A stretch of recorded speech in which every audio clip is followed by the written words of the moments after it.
I'm Angela Costa. I'm the founder and CEO of Morado. Morado means purple in Spanish. That's a fact I always like to mention because it's a word that's specifically difficult to pronounce in Brazil. It doesn't mean anything in Brazil. I'm the CEO and founder of Morado. In Morado, we're basically building technology for beauty businesses. We're building SaaS to better source, and so beauty businesses can better source and operate their salons, their spas, their barber shops. So we are super into the beauty industry. We started a year ago. We're gonna have our anniversary next month. A little bit about my background.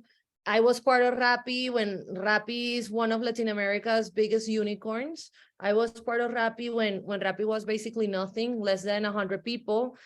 Started my career in entrepreneurship there. Lived in Brazil for over 2 years, lived in Mexico as well for over a year, launched Rappi Bank in Brazil and Mexico. And after that, I came and I led the CPG's groceries team for Rappi in Colombia and Spanish-speaking countries. In March of last year, I decided to quit Rappi and start my own business that's called Morado, and now we're here, happy to tell you guys a little bit more and answer some questions.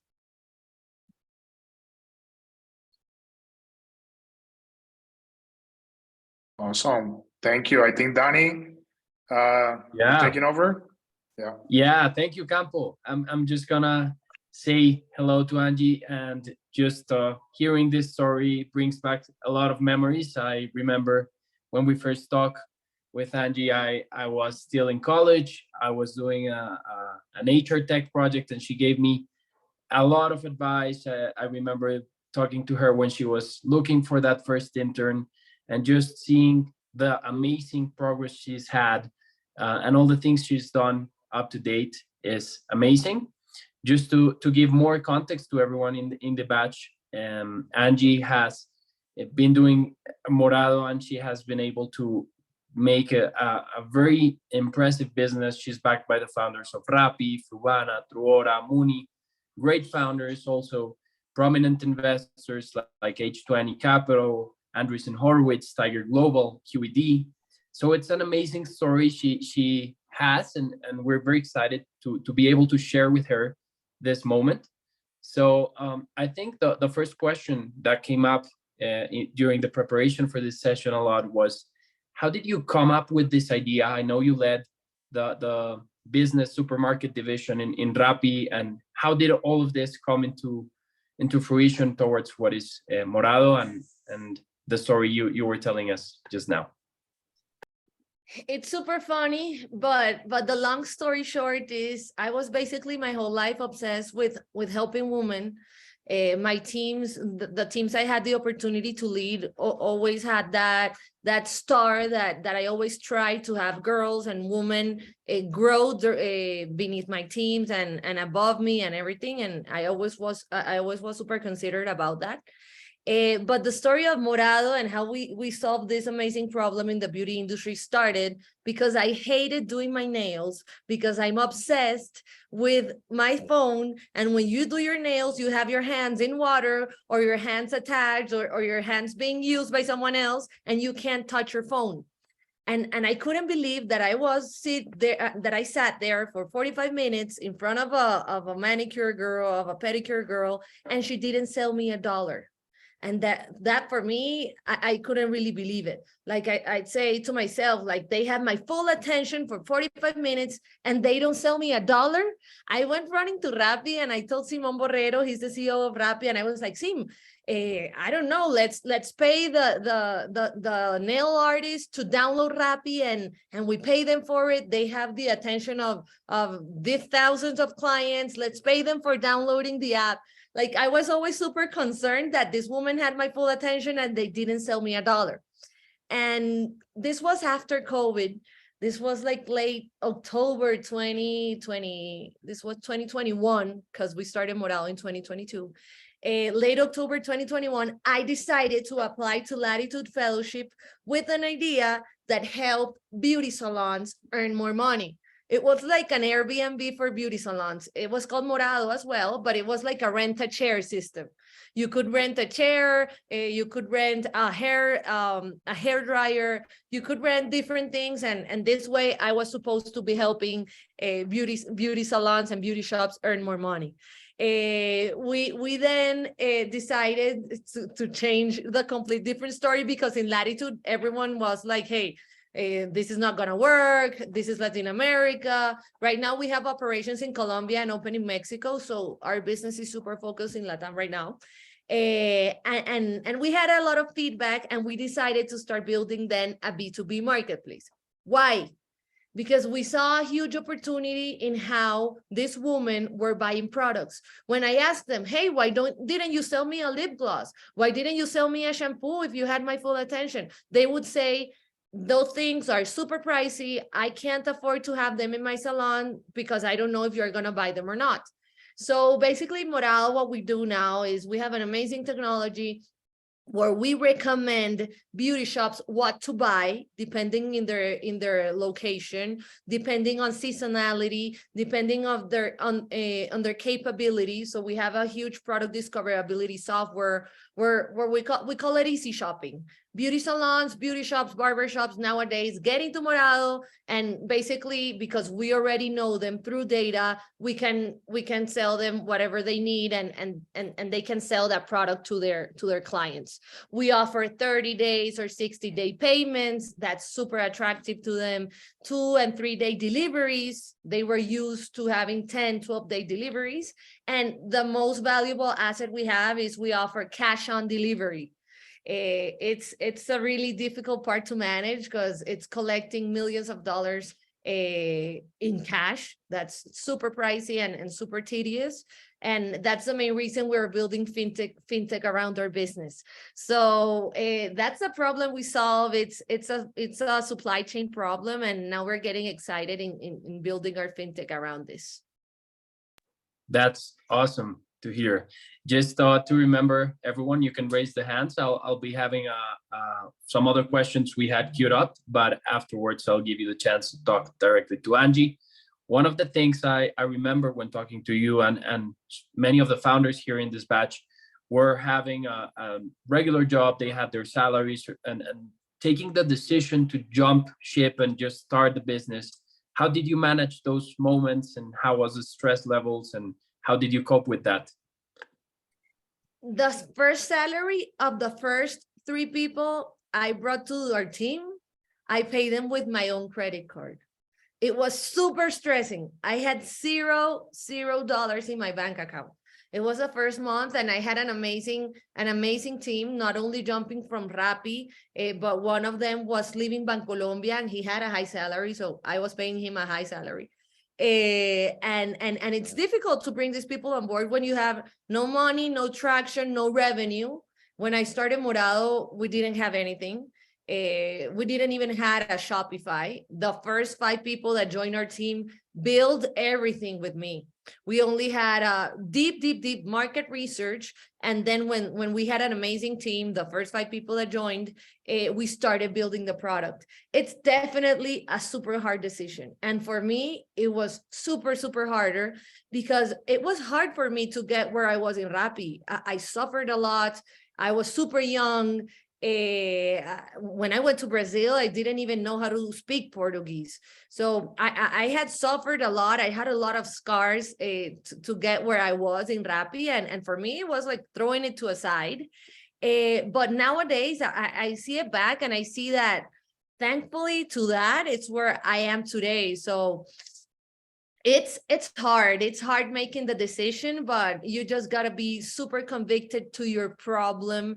And that's when I would like to say that you don't do this as an entrepreneur for the Forbes cover. You don't do this for the fundraising. You really need to have something, and I love to mention this, that really moves you, that really moves your team, that really impacts positively someone, because this is super hard. And I would say like the first 4 or 5 months of building Morado, I wasn't conscious about this because we were able to fundraise a really amazing round with amazing investors. And then when we were really 100% executing, I really realized that thanks to the impact that my business has in women, in beauty salons and everything, that's what pushes me day by day. And that's like the key and recommendation I would like to emphasize in whenever you're making that decision to take a jump into building something. I don't care if it's you're helping your grandmother, you're helping dogs, you're helping whatever, but please make sure, this is gonna sound a bit cruel, to be helping something, someone, some group, because when times get hard, this is what pushes you forward, definitely. That's awesome. I'm just gonna give Juan Dominguez a chance to speak. He has been raising the hand for a while. So Juan, if you could just intro yourself, one-liner about your business, and then go ahead and ask the question to Angie, that would be awesome. Thank you. Absolutely. Thanks, Danny. So hi, Angie. My name is Juan Dominguez, and I'm the CPO of Health. We are an e-commerce platform for medical supplies. And it's actually funny. I don't know if you've seen us, but we are in the first floor of Isarco. So we are neighbors from Angie. Hi, amazing. I've seen you guys, but not in Isarco.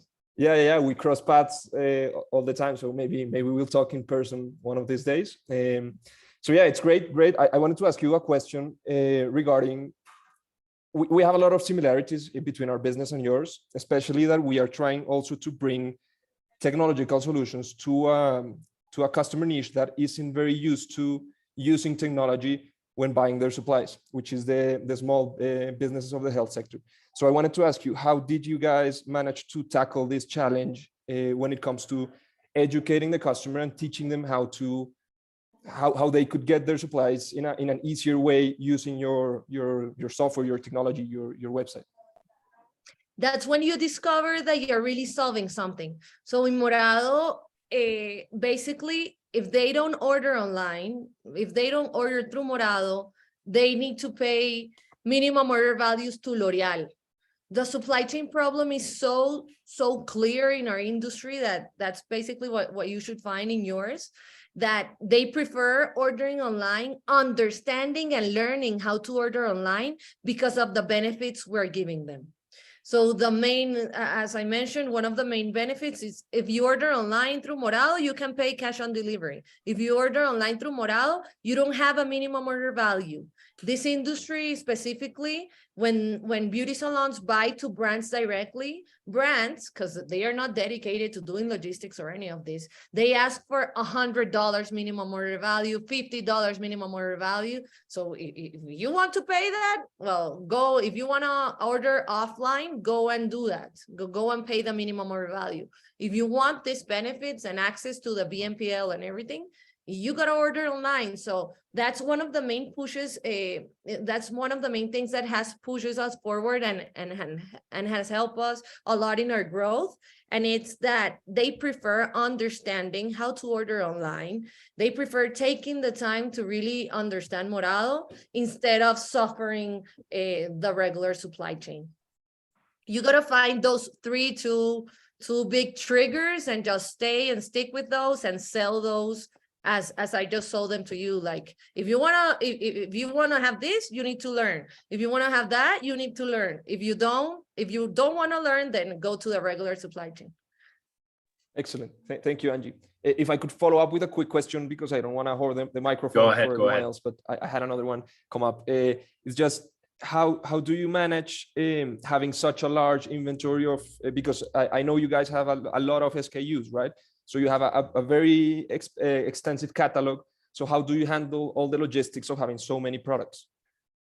When we were building Morado, we had two ways: building a tech-enabled company or a tech company. And we obviously decided to build a tech company. I have SKUs, but I have in a warehouse, but I only have one warehouse with 20% of my SKUs. The rest of my operations is 100% marketplace. So my model is super different from Fruana, Tool, and all the regular B2B marketplaces. I don't have inventory risk. I only have one warehouse, and it's to operate the big brands that can't operate in a marketplace model. But our marketplace model is like Mercado Libre's. So we don't have to manage inventory risk or last mile logistics. We just take our take rate and offer our value prop. Excellent. Thanks so much, Angie. No, to you. Awesome. The good thing about these talks is right now we have about 35 founders, about 30 startups. So they're getting a lot of value, and we want to be able to give them the opportunity to ask the questions that they have in their head. So I'm going to prioritize the raised hands. Let's go with Francisco, please. Oh, perfect. Thank you. Hi, Angie. Thank you so much to be here. It's a pleasure to listen and learn from you. We are already taking notes to implement in our business. So I wanted to ask you two questions. How did you plan your first fundraising? How did you plan the amount you run with and everything like that? And the second question is, what metrics are you taking into account to have a healthy business? We know that we are in a hard environment right now to raise more funds. So what metrics are giving you the north to have a healthy business? Our number one metric and obsession is retention. We literally obsess that customers that we acquire stay with us. Lifetime value and retention are in our top of mind all the time, because that's how you don't waste money when acquiring and when growing your business. So that's our main KPI and our obsession. And in the part of fundraising, when we started fundraising, a little bit about the story of Morado's fundraise. We fundraised a pre-seed round of $6 million in April of last year. When we started to fundraise, we didn't want those 6 million. We wanted less than that. But we managed to be fortunate as well. I always like to recognize that this is also hard work, but it's always luck. We were super lucky to have big ticket investors in our pre-seed round. So, for example, Andreessen wouldn't put in a seed company less than $1 million. So at the beginning, we were only fundraised for 3, and we ended up fundraising for 6. This wasn't because we were looking for 6 and we were able, just because we were lucky that we have big tickets and big partners interested in the company. Besides being lucky, because it was an amazing moment for the market as well, I would love to say that we were super prepared. I pitched more than 100 companies in a week. I would be having calls at 1 a.m. It was a lot of hard work. I wouldn't ever enter a meeting without literally understanding not only the venture capital firm I was pitching, but the people that were going to be in the call. If that person played golf, if that person went to Stanford, if that person lived in Peru or in Brazil. If they live in Brazil, I started my conversation speaking in Portuguese. Like, this was literally a test for me, and I was super obsessed with this. And I would never schedule or enter a call that I would where I was the one that didn't know more about the founders. So I was super strict with that. Prepared a lot for it. Had amazing coaches like Andre Bilbao, all day calling me. I was super intense with all the angels we already had in our cap table. Having great angels in our cap table also pushed big VC firms to pay attention to us. But I would say that the big trigger to our successful pre-seed round was that I literally studied everyone in that. Ask me for everyone and I could send you the bio of that person. Like, I was super obsessed with that. And that made the total difference. I would speak of beauty to the ones that like beauty. I would speak of competition to the ones that invested in competition. And this was really a road plan, and I wouldn't leave anything to luck.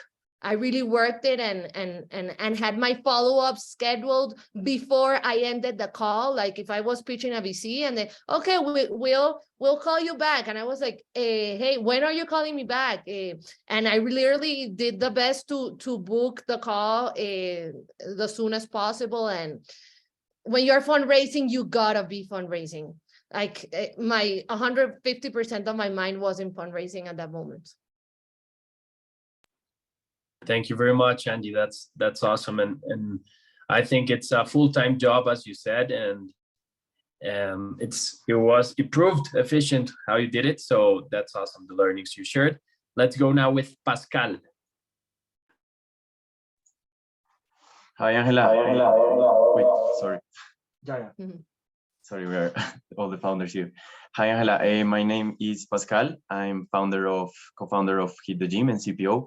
Actually, what we do is we help people to have a healthier lifestyle in a couple of minutes, actually even seconds a day, and reduce all the friction related to that, right? So I have a question, and it is, I think you have a target that is very reactive to technology and really averse to technology. So we have pretty similar targets. So what do you think was the key point building your product so that they believe in your product and they actually use it?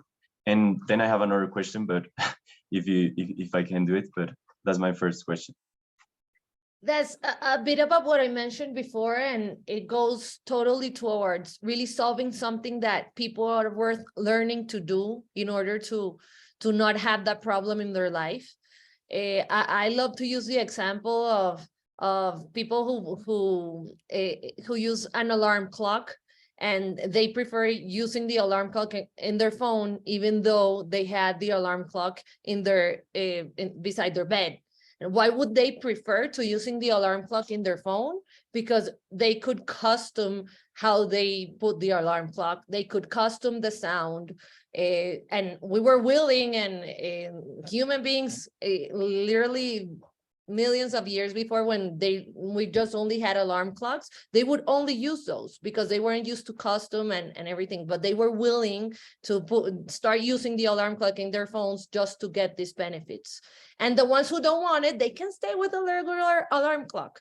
So I would say that when you look at your TAM, you gotta have, if your TAM has never been in contact with technology, you gotta have a TAM so huge that you're willing that if that 50% of that TAM falls and decides not to use technology for now, because they will eventually use technology, you still have a big, amazing TAM. And that's something that has happened to us. Our TAM is so big that even though I visit 20 shops a day and 10 say no, I still have other 10 that will say yes.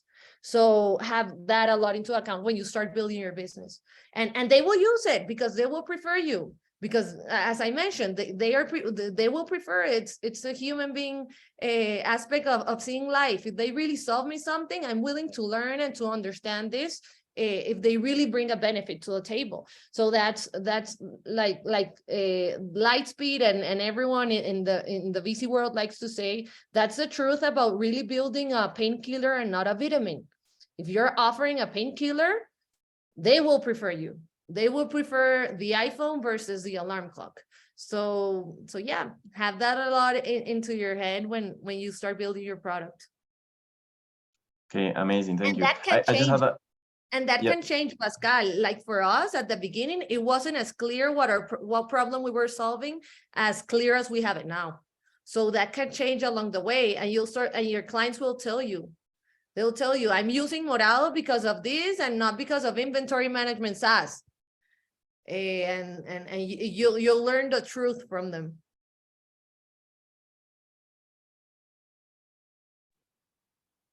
Awesome. Thank you very much. Pascal, do you have a follow-up? Really quick? Yeah, I just have a quick question because I was searching for you and already knew you, but do you have more founders? And No, I'm a solo founder. And how was that process like to be a solo founder and to raise money? I think it would be pretty hard. How was that process? It really intrigues me because normally they tell you to have a team, right? Yeah. I would recommend everyone to always have co-founders. I'm not a solo founder because I woke up one day and say, hey, I want all my business to be mine. I'm a solo founder because when I applied to Latitude, I spent 3 months looking for the perfect match for me and for the person that really would be willing to come and change my company and change my environment. And I couldn't find that person. nowadays I can still say that I'm always open, but it's a tough road, and I have an amazing team that they work with me as co-founders. But if you have the time and have an amazing co-founder, enjoy that person. You're gonna need it through your way. Awesome. Let's Thank you. go now with Heinz, please. Hi, Angie. Well, I have tons of questions. Like I can pick your brain in so many ways, but something that's intrigues me is if you have heard of a company called Squire previously to creating Morado. Yes, I some love that similarities. Squire in the US for barbershops. What they're Yeah. building is amazing. Yeah, they Hmm. are. And what really like my model is currently like partly inspired on the success of Squire, because what they did by creating this software that solves like the pain points of the barber, and then enabling like a real monetization layer using fintech. It's Amazing. amazing. Like their net dollar retention is insane. So Mm. my question is like, how does your net dollar retention looks like these days? We're still working into it. That's one of the main reasons we're building fintech around our business. We're super inspired, and what Squire has built and Fair.com has also built in the US around this. I have Squire in my deck. That's how much Amazing. we were inspired by them. So yeah, right now we are 11 months on. So we're really like starting to get our net dollar retention in the goal, but fintech definitely spikes this. So that's that's our next step in the company. If you're Amazing. looking to build your business as they did, I really feel that LATAM is ready for that model. CPG Yeah, absolutely. and fintech and the SaaS. I'm on a vertical SaaS with embedded finance. I'm in the creators economy, but yeah, the idea behind it is the same, like creating something that solves a problem and then monetizing with this Trojan horse What's strategy. your company's name? We're called Blind Creator. I'll check it out. Amazing, and congrats. I'm lucky Really to nice tell to you be as well. here. Awesome. Thank you, Heinz, for the thoughtful question there about the Thank you. referent. Let's go now with John from WeHome, please. Hello, Angela. Congratulations for all tractions that you have, and you're working a lot. Congratulations, Forbes, with the 30 promises in this year. It's incredible. WeHome, I'm CEO of WeHome. WeHome is a platform that allows e-commerce businesses to reconcile the payment gateways with their accounting software and API system. So basically, I have two questions for you. Even Renzo did us a intro with you, and Juan Pastor, from your team. I don't know. Can you hear me? Hello. We're hearing you, John. Maybe she had some. Yeah. I think that she's freeze. Let's wait 1 second while she reconnects. Just while she connects again, Santi, you have the last question. Then we have to let Angela go. But thank you, everyone. Very thoughtful questions. Let's just wait a few minutes while she connects back. I'm gonna see if everything's okay.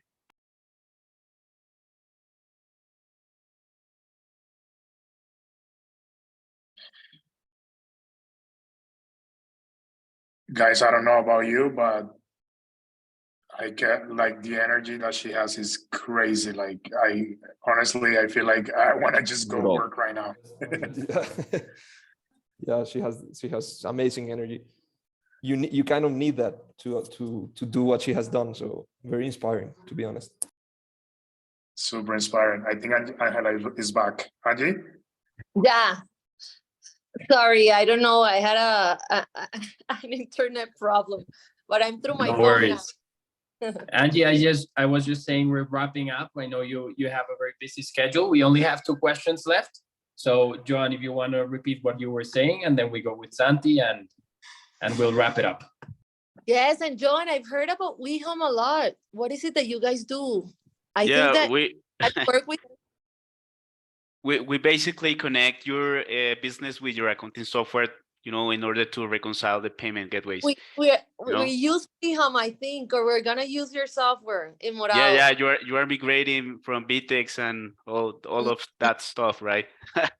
So Yes. so it's incredible. So thank you if you were migrating. So you have the solution to offer to you. Thank you. So basically, I have two questions. So quick. Well, we are working a lot with all of the stores. You work with a lot of barbershops, beauty stores, but obviously, when you have a sales team or marketing team, basically some customers say no for your product or for your products. So basically, how is the path, or how do you handle that kind of things? Because we have, the TAM of e-commerce is so big, 9 million stores in the world, but basically some e-commerce say no about a product. So how is the path, or how do you handle that kind of situation with your team? And secondly, basically after that, what is the key of, choose best customers for get feedback? So what kind of questions do you do for your customers, or feedback, good feedback, because exists bad feedback. So basically that's the two questions. I would say, first of all, we are always, because since we're so early, we've only been operating for 11 months. We like to call our plan whale hunting. Whale hunting means putting your battles where they will generate more value, more revenue, more GMV. So if that customer that says no is in the part of the whale hunting project, we would be detrás de él for millions of days, and we would just keep calling him, send him gifts, everything, until we close that. Like, we are super intense in closing our whales. And when you mention feedback, and if smaller customers say no, in the whale part, we have a retention program, a reactivation program, obviously, in our growth team, where we plan to manage the smaller clients. But whales, we can't have a no of a whale. We're super intense with them. And in the feedback, you mentioned something. There's good feedback and bad feedback, and I don't feel it that way. I feel that feedback is always great. Feedback is the best. We even paid for feedback. We gave out money to have feedback in October, because we were having trouble growing, and this was the most amazing thing we could have ever paid for. So do it. Always hear your clients, pay for it, because it will be worth it, and you'll see that ROI come in the next months after you receive that feedback and make the changes. Thank you, Angela. Awesome. Let's go with the last question, which is from Santiago Garces. Hi guys, hi Angela, nice to meet you. I've also seen you here in Izarco. I'm next to Juan. I'm from Health, the COO, and I want to ask you one question. Is that we've been struggling to grow our commercial base, our base of clients. So I don't know if you can please give us the best commercial strategy you've used to grow your e-commerce. You gotta believe, to grow your commercial strategies, that you are never the best at doing everything. We truly believe that we can grow with partnerships. So basically, our amazing growth through the last 6 months has come through amazing partnerships we have built with different players of the industry, from Neki, that we are launching this month, through, I don't know, the biggest influencer in the beauty industry that we have that person as an advisor in our company. So always see where your customers go, where are they grouped, and do your best to make an amazing alliance and strategy with that person, even if it means splitting revenue. Like, I'll believe that you guys are early stage, so it does make sense to not at least sacrifice a big part to get yourself in the market, and through partnerships, that has been our most amazing growth. We closed a partnership that brought us 100,000 businesses that we haven't even been able to attack, but that they already know that we exist, and we can message them for free through that platform. So that's super helpful when you're starting. And when you're not starting as well, that's super helpful in any stage. Hopefully someday we can close an amazing deal with Sephora and all this. We really work through our partnerships in the business. Sure. Thank you so much, Angela. Okay, we've come to an end. Thank you, Angie, for staying with us for those couple of extra minutes. We're super grateful to have you always. This is your home, Pygma. Whenever you want to come or interact with us, the founders, we're super grateful to do so. So thank you very much for your precious time, and we were very, very happy during this session. You'll see some nuggets of knowledge over the social media we have of what we just had today, which was an amazing session. No, amazing. Thank you, everyone. Keep it going. Building companies has never been so hot and good and fun and hard, but amazing. And keep your energy up, that the better times will also come. Thank you, Danny, for having me. Have a good one, everyone. Thank you. Thank Thanks, you. Angela. Thank you, Angela.